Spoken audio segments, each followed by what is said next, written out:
721 centimeters in feet? First of all, we need to know the value of 1 centimeter in feet.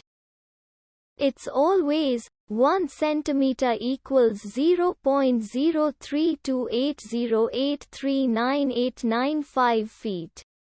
Now we have to multiply 0.03280839895 by 721.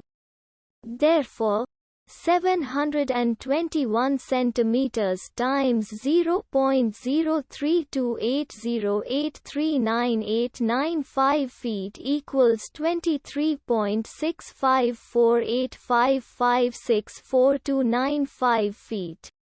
So, in other words, 721 centimeters equals 23.6548556429 feet.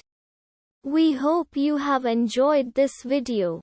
Please like and subscribe to our channel for more videos like this.